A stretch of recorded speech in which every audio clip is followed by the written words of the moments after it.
Hey guys, it's what's up. I hope you're good. Welcome back to my channel.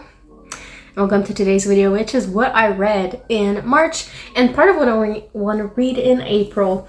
I am sorry for the lighting. I'm in the kitchen at the moment and we don't have the best light in here. So I've read 15 and a half books this month. This is my stack. It doesn't look like 15, but some of them have multiple books in them. So I started the month with reading the second, third, and fourth books in the Highest Bidder series by Willow Winter and Lauren Landish. The thing that this whole series has in common is that the four of them, there's like a sex club bidding in it. My favorite, I'm pretty sure, was the second one because I just loved Isaac so much. He was just amazing. So this is a pretty smutty book. First one is about Lucian and Delia. It's a dom-sub relationship. It's her first time being in a dom-sub relationship. Lucian is going to that club that he's been going to for a while, and she is in the auction and he buys her. The auction is 1 month of dom-sub relationship with a contract and everything. The second one is with Isaac and Katya, who are in a slave and master relationship. Katya had shit with her previous master, and you can see the trauma there. The third book is between Lily and Joseph. I didn't really like Joseph, but yeah. It is another master-slave relationship. It's her first master-slave relationship. Pretty sure. I don't remember 100%. And then the last one is between Xander and Ariana. Xander was my second favorite. And then Lucian, and then Joseph, because Joseph was just a little bit of a crazy motherfucker, more than the others. And the last one between Ariana and Xander was also a dom-sub relationship, but in that one, Ariana's dom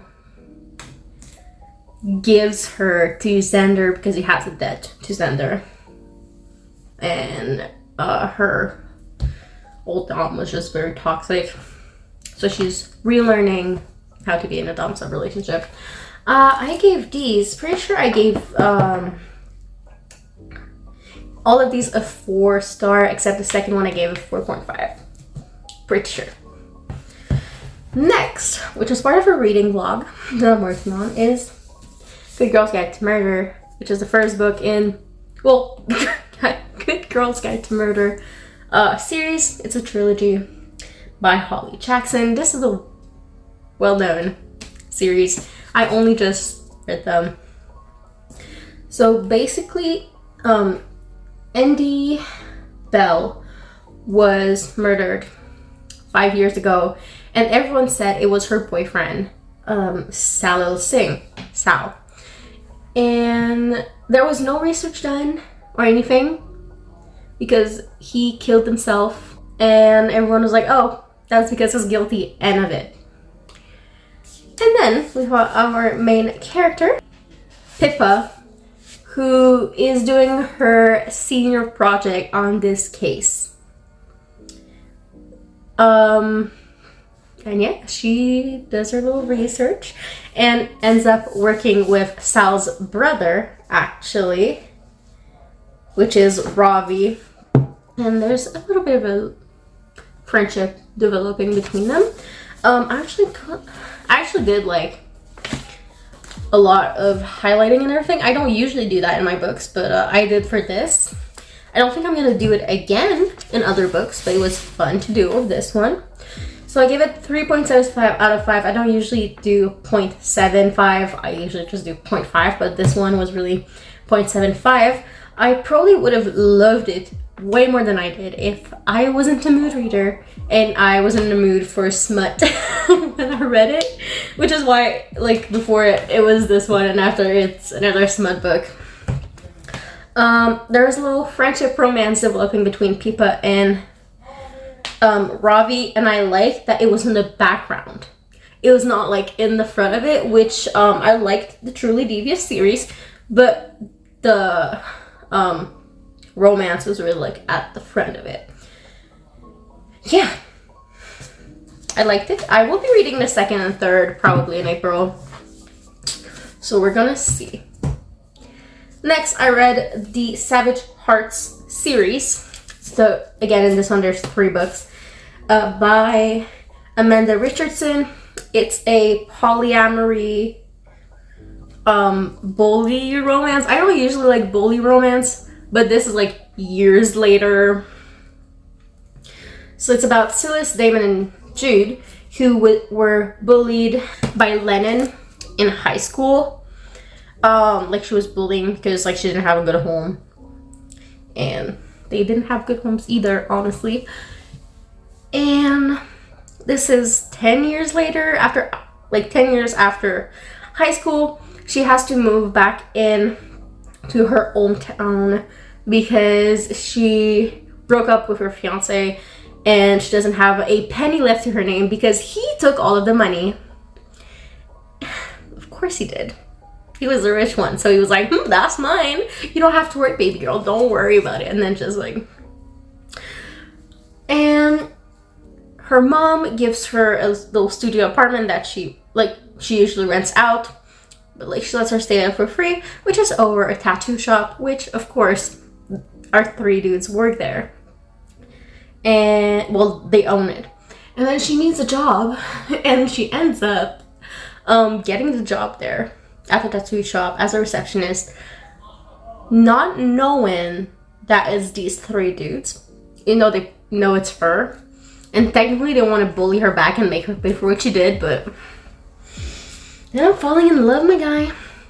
And something I really, really like is that in the background of this, there is a cult church story going on that was like linked to Scylla's parents. So there's like a little intrigue going with it. Really liked it. Don't remember what I gave it. I'm gonna put like what I wrote on Goodreads right here for all of these. Next. It was a reread for me. I gave it 5 stars the first time I read it, and a 4.5 the second time. Then a Vipers. The reason some people love it is the same reason some people hate it. Not a lot of plot, cover to cover smut. Kinda Beauty and the Beast retelling-ish, because basically they own the mafia in that part of town. The 4 dudes, which are Kenzo, Diesel, Garrett, and Ryder. And yeah, they own the mafia in that part of town. And her dad has a lot of debt, and he sells her to them to like put his debt in 0. And like at the start, they're like, okay, like we're gonna take her, maybe rape her, and then kill her. Technically what they were like, oh yeah, we're gonna let Diesel have his fun and just off her. Because Diesel's a crazy motherfucker. And then, they end up all falling in love. And there is a lot of kind of smut. Some people are like, oh my god, there's rape scene. But she's like, oh, I actually wanted it, so it's not rape. So like, what the fuck, it's rape. And they're mostly talking about what's happening between her and Kenzo, which is some CNC. If you don't know what CNC is, it is consensual non-consent. It's a kink. Yeah, there's a lot of kinks that may turn to trigger warnings because there's some really, really rough sex. There is some CNC. There is some knife play, gun play, blood play, and also just dumb sub like Daddy Dom, which is Ryder, which I love him so much. It's definitely my favorite. So I really love all of these guys, but like I didn't remember. I read this like a year ago, first time. I didn't remember how crazy Diesel was. I really like played it down in my head, but like He's fucking crazy, my guy. Anyways, love this book. Only reason I gave it 4.5 instead of 5 was... The only reason I gave it 4.5 instead of 5 is because I knew, like, the little bit of plot that there was in it, because there's, like, some kidnappings and, like, violence and stuff happening. And I already knew what was going to happen, so that's the reason my rating went down, but I really enjoy it. Next, some more Willow Winters. This is the All You'll Ever Be series. It is 4 books. It is the Merciless series, if you want to know. So it is Merciless, Heartless, Breathless, and Endless. This is a Beauty and the Beast retelling. The author herself says that. So it's, again, mafia smut. Like, my fiance makes fun of me because he says I read a lot of mafia smut, and every time I'm like, I don't. I fucking do, bitch.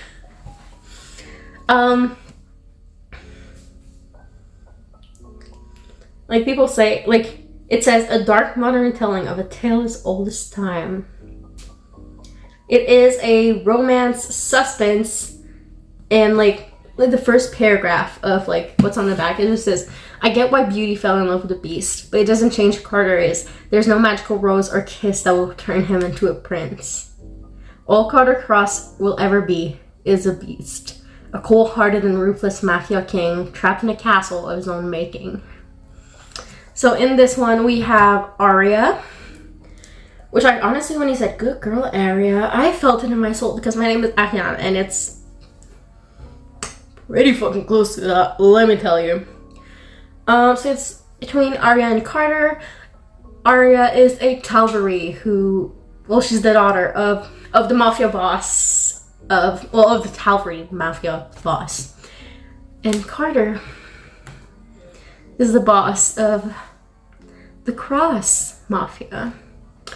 And, you know, he has some shit with Tal'Veri, wants to kill them all. But he asks a common enemy to kidnap Arya for him first. And he traps her, and they end up falling in love. There's a lot of Stockholm Syndrome in there. And Arya realizes what her family actually was, what her friends actually was, like how bad it was. Like, she knew it was like fucked up, but she didn't know at one point. I don't like Carter. I don't like Carter at all. I gave all of this a 3.5, except the last one I gave it a 4. Because that's, in the 4th one is where the war really picks up, the war between the mafias. I really didn't like Carter. He's a fucking bitch. I hate him. But you know who I really liked in this? His younger brother, Jace. You know who, like, because the series continue. Like, there's Carter, then there's Jace, then there's Seth, I think, and then there's another one. But this one is mostly about the war between the Tal'Veri, the Romano, and the Cross. And Arya being caught between the Cross and the Tal'Veri. It's like her family and the men she falls for. And yeah, it's really on the war itself. But there's also a little bit of a drug thing going on. Like, someone is buying a shit ton of our drugs and reselling them. What's going on? But we don't learn what goes on in this one. I then, like, I'm gonna tell you because I started reading the one after, but in between them, I read this. This is La Princesse au Petit Pois. You can say I didn't tab it.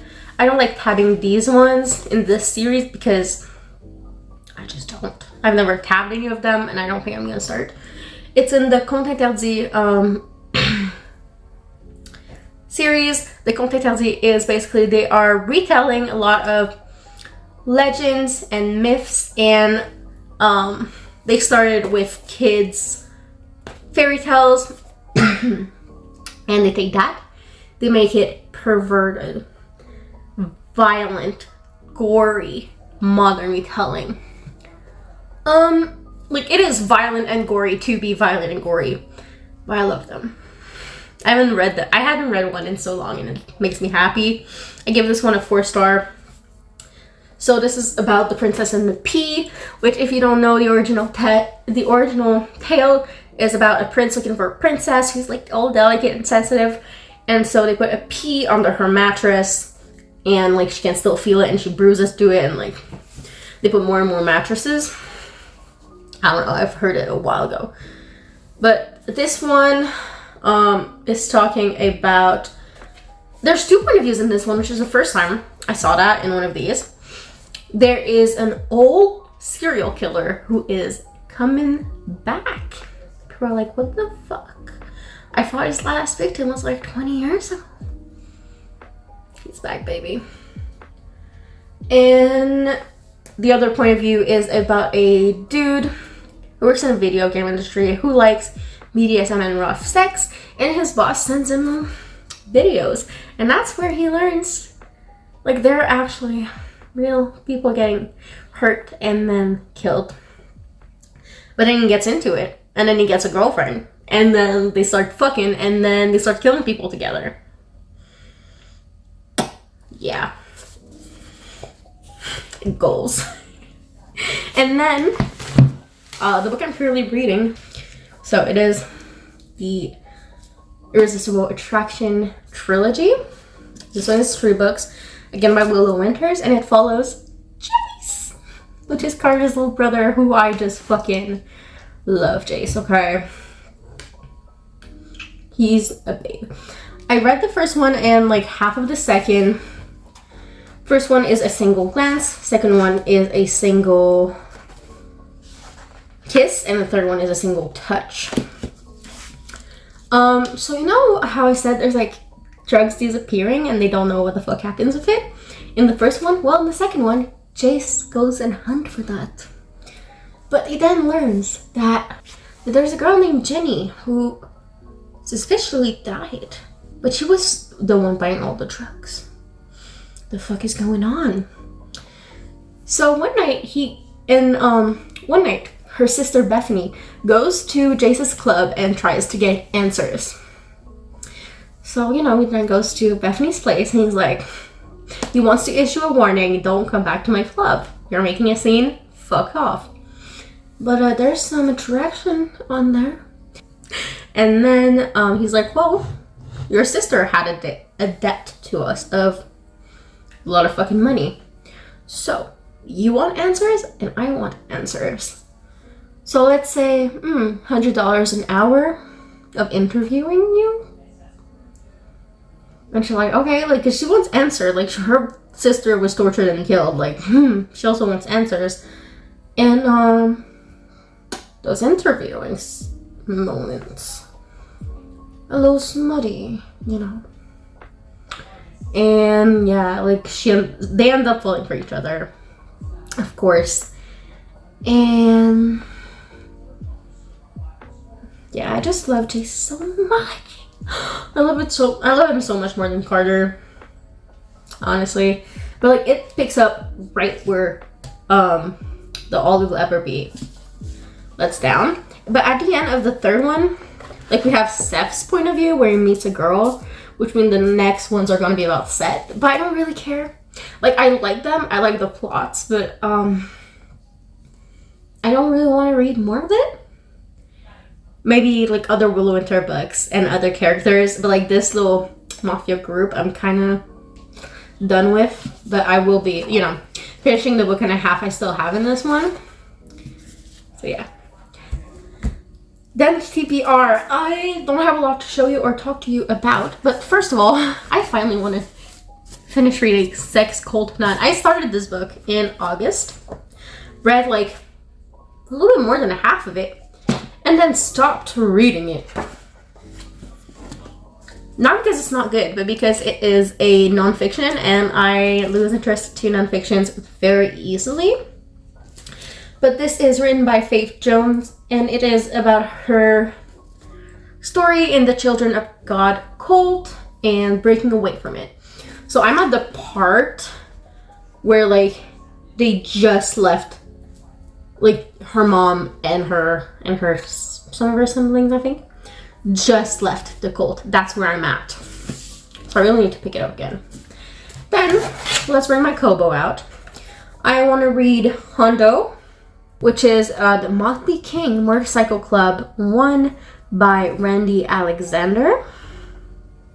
I don't know a lot about it except that it's a smutty motorcycle club romance, and I really like these. Other things I want to read are part of 4 reading vlogs, so like practically 5 reading vlogs I want to do this month. I'm sorry about that. First, I want to do an ACOTAR reading vlog. Well, basically second, because that's the first one. Then I want to do one that is all about Greek mythology and retellings. And then there's one where my fiance chose my TBR, which is the one A Good Girl's Guide to Murder was part of. And last but not least, I want to read one of my favorite booktubers' 2022 favorite books. So that's the plan I hope to achieve. But I also know that I work 6 days a week, and I'm slowly but surely moving into my fiance's place. So we will see how many books we can read. And that's it. I'll see you in the next video. I hope you enjoyed this one. Goodbye.